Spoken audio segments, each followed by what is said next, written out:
You think you deserve that money? That trust fund belongs to Tiffany now. She's better than you'll ever be." The words from my stepmother's phone call pierced through me like daggers. I gripped my hotel room desk, trying to steady my racing heart. Janet's voice dripped with satisfaction as she delivered the news that she'd emptied the trust fund my mom had left me. "My name is Gabriella Mitchell, and at 28, I thought I'd finally escaped the toxicity of my family dynamics. I work in pharmaceutical sales, which keeps me traveling across the country most weeks. It should have been just another Tuesday in Minneapolis, preparing for tomorrow's client meeting. Instead, I was listening to Janet gloat about stealing my inheritance. "Thanks for letting me know," I replied calmly, my voice betraying none of the rage building inside me. I could almost see Janet's smug expression falter at my composed response. She'd expected tears, pleading, or anger. Anything but this quiet acceptance. "That's all you have to say?" Janet pressed, clearly disappointed by my reaction. "Tiffany needs that money for her wedding and new house. You're just going to waste it on your meaningless sales career." I thought about my mom, who'd passed away when I was 16. She'd built a successful business from nothing and left me the trust fund to pursue my own dreams. Janet, who married my dad just 2 years after Mom died, had been trying to get her hands on that money ever since. "Is there anything else?" I asked, keeping my voice level. The silence on the other end was telling. What Janet didn't know was that 6 months ago, I'd had a conversation with Mr. Harrison, my mother's old lawyer. He'd warned me about some suspicious inquiries Janet had been making about the trust. Together, we'd put safeguards in place, legal protections that would make any unauthorized access not just impossible, but prosecutable. "You've always been such a disappointment," Janet spat, trying one last time to provoke me. "Your stepsister deserves this more than you ever did." I ended the call and looked out my hotel window at the Minneapolis skyline. My hands were shaking, but not from fear. Everything was documented. Every call, every attempt, every manipulation. Janet had finally overplayed her hand, and I was ready. Living with Janet was like walking on eggshells. After my mom's death from cancer when I was 16, my dad seemed desperate to rebuild our family.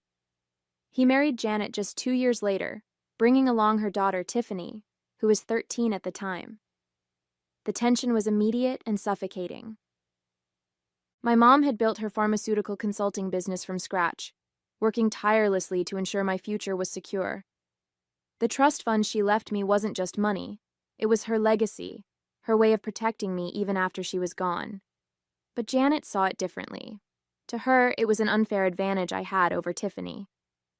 "Your mom wouldn't want you to be so selfish," she'd say, trying to guilt me into sharing the inheritance. "We're all family now." But we weren't family, not in the way that mattered. While my dad buried himself in work to cope with his grief, Janet systematically worked to push me to the sidelines. Tiffany became the star of our household. Every achievement, no matter how small, was celebrated lavishly. Meanwhile, my academic scholarships and business school acceptance went practically unnoticed. Janet made sure my dad only saw what she wanted him to see. The real wake-up call came during my college graduation. I'd finished top of my class, landed a prestigious job, and done it all while working part-time. My dad couldn't make it because Tiffany had a minor cold. "She needs her father right now," Janet had insisted. That's when I knew nothing would ever change unless I changed it myself. I moved out the next day and focused on building my career. The trust fund stayed untouched, not because I didn't need it, but because accessing it meant dealing with Janet's interference. Every time I visited home, she'd make snide comments about my privileged position, how Tiffany struggled without the same advantages. 6 months ago, when Mr. Harrison called to warn me about Janet's inquiries, everything clicked into place. She'd been playing a long game, waiting for the right moment to strike. But I wasn't that vulnerable 16-year-old anymore. I was my mother's daughter, and I'd learned from the best about protecting what was mine. The trust fund wasn't just about money. It represented everything my mom had worked for. Sitting in my hotel room that evening, I pulled out the small photo I always carried of her. She was smiling, confident, the kind of woman I'd always aspired to be. The trust fund was meant to be my safety net, My chance to take risks and build something of my own, just like she had. I dialed Mr. Harrison's number, my fingers steady despite the anger still coursing through me. He answered on the second ring, his voice familiar and reassuring. Janet finally made her move, I said, cutting straight to the point. She claims she's transferred everything to Tiffany. I was expecting this, he replied. I got an alert about attempted access to the account this morning. Don't worry, Gabriella. The additional security measures we put in place worked exactly as planned. Every attempt was logged and documented. I let out a breath I hadn't realized I was holding. So, nothing's actually been transferred? Not a penny, he confirmed. But we've got her dead to rights on attempted fraud. The documentation is bulletproof. Would you like me to proceed with the next steps? I thought about all the years of manipulation, the snide comments, the way Janet had slowly poisoned my relationship with my dad. She'd been so confident in her plan, so sure of her control over the situation, that she hadn't even considered I might be 2 steps ahead. Yes, I said firmly. It's time to end this. Send the evidence to the family lawyer and copy my dad on everything. I want him to see exactly what his wife tried to do. Consider it done, Mr. Harrison said. And Gabriella, your mother would be proud. She always said you were smarter than anyone gave you credit for. After hanging up, I opened my laptop and booked an earlier flight home. My client meeting would have to wait. I had a family matter to attend to, and this time, I would be the one in control. I landed in Boston the next morning, the autumn air crisp and biting. My dad's house, the one I grew up in, looked exactly the same, but something felt different. Maybe it was me. I'd called ahead to let him know I was coming, but I hadn't mentioned Janet's phone call. Some conversations needed to happen face to face. I found them all in the living room, Dad, Janet, and Tiffany. Janet's smug smile faltered when she saw me walk in, replaced by confusion at my calm demeanor. Gabriella, my dad started, looking concerned. I didn't expect you until later. Is everything okay? Actually, Dad, we need to talk. I pulled out my phone and the file Mr. Harrison had sent over. Yesterday, Janet called to tell me she'd emptied my trust fund and given everything to Tiffany. I thought you should see exactly what happened. Janet's face went pale. I was just trying to help Tiffany. Don't. My voice was steel. Every attempt you made to access the account was documented. Every call, every forged signature, every manipulation. It's all here. I handed my dad the file. His hands shook as he read through the papers, his expression darkening with each page. Janet, what did you do? His voice was barely a whisper. She's lying. Tiffany jumped in, her face red. She's always been jealous of me. I pulled out another document, the complete trust fund statement. The money's still there, safe and untouched. Janet's attempts to transfer it failed because I was warned about her plans months ago. I took precautions. Precautions? Janet spat. You set me up. No, I replied calmly. I protected what was mine, just like my mom taught me to do. The silence in the room was deafening as my dad read through each document, every manipulative email Janet had sent to the bank, every forged signature attempt, every calculated move she'd made to steal my inheritance. It was all there in black and white. I did this for our family, Janet protested, but her voice wavered. Tiffany needed...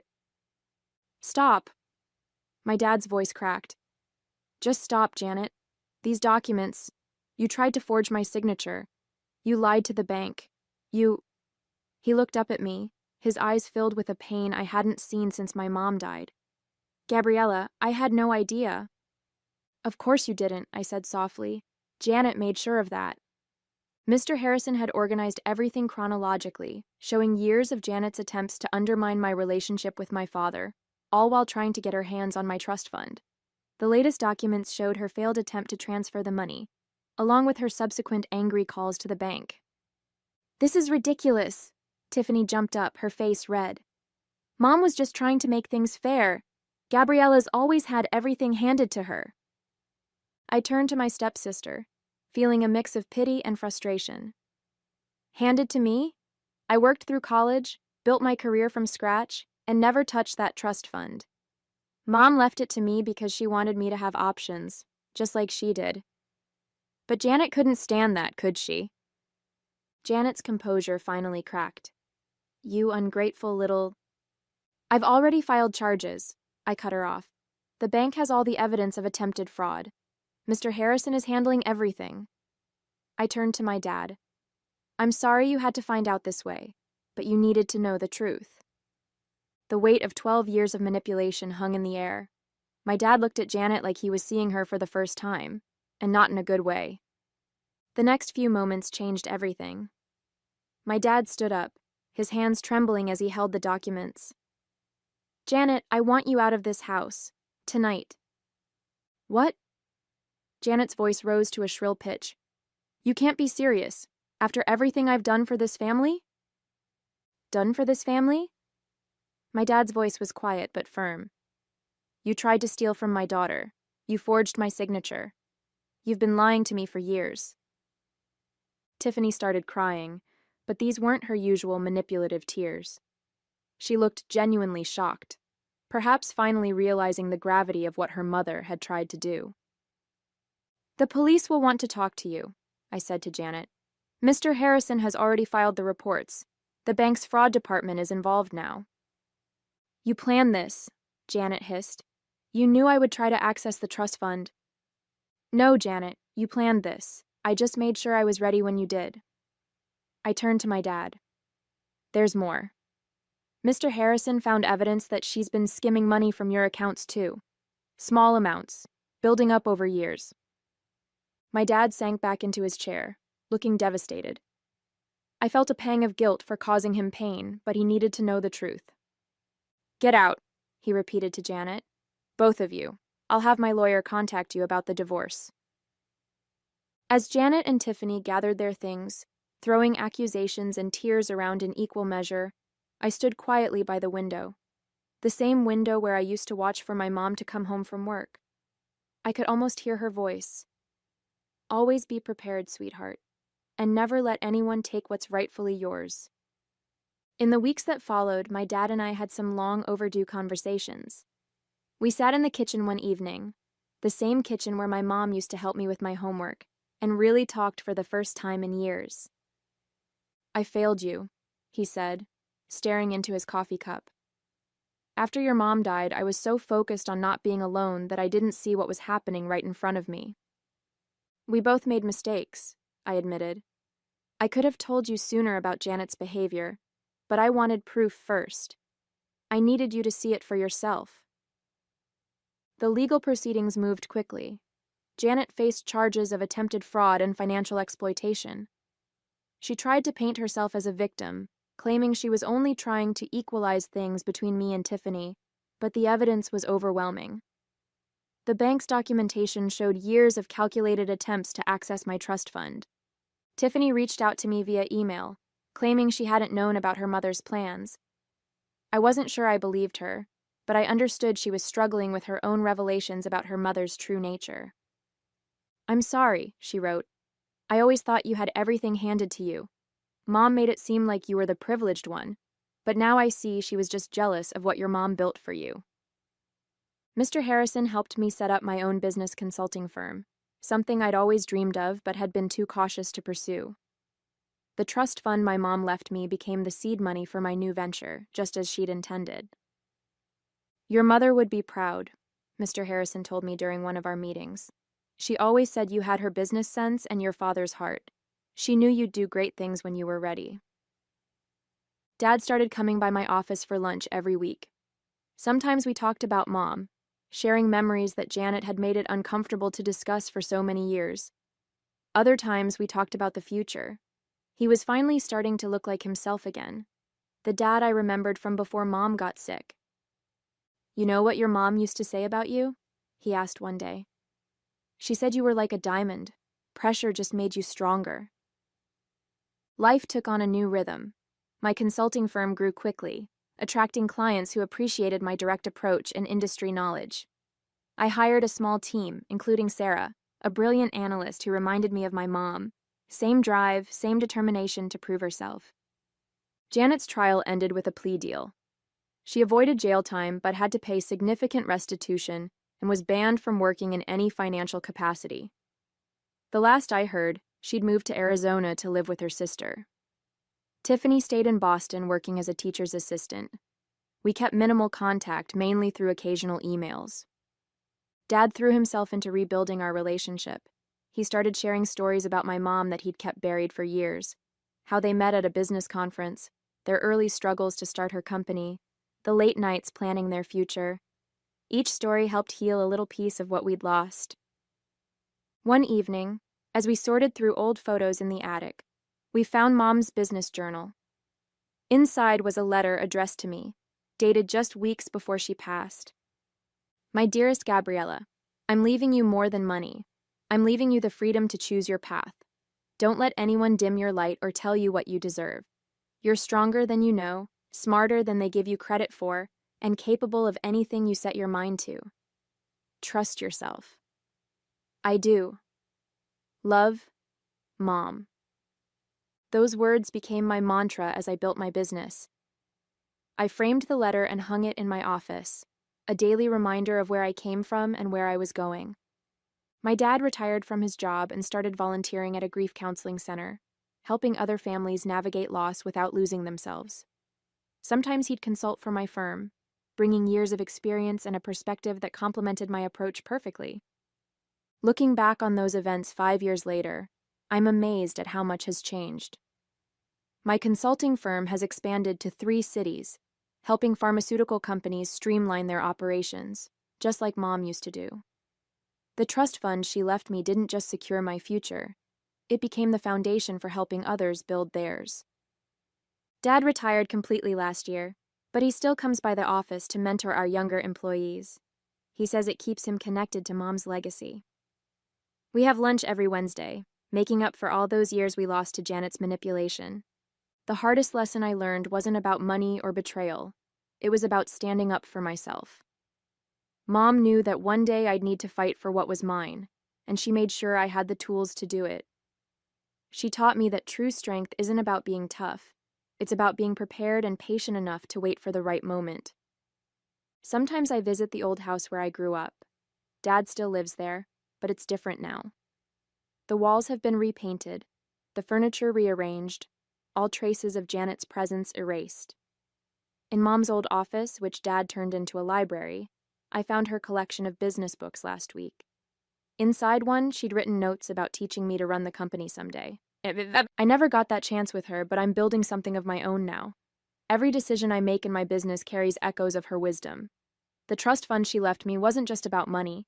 It was about believing in myself enough to stand my ground when others tried to take what was mine. Janet's attempt to steal my inheritance taught me something valuable.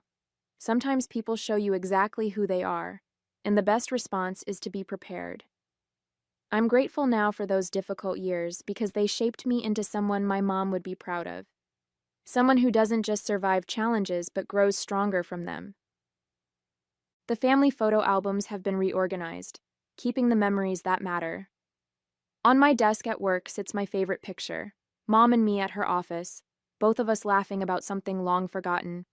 It reminds me daily that while some people try to tear you down, others build you up in ways that last a lifetime. On the anniversary of my mother's passing, my father and I visited her grave together. We brought fresh flowers from her favorite garden, a tradition we had started that year. Standing there, I shared with him the letter I'd found in her journal. He read it silently, his hands trembling slightly as he held the worn paper. "She was always thinking ahead," he said softly, his voice thick with emotion. "Even when she was fighting for her own life, she was fighting for yours too." In that moment, I realized that every step I had taken to protect her legacy, every choice to stand firm, every decision to build something meaningful, was her final gift to me. "She would be so proud of you," Dad said, placing a hand on my shoulder. "And I couldn't be prouder to call you my daughter." Together, we stood in quiet reflection, knowing that while some wounds never fully heal, Love and resilience have the power to transform even the deepest scars into strength.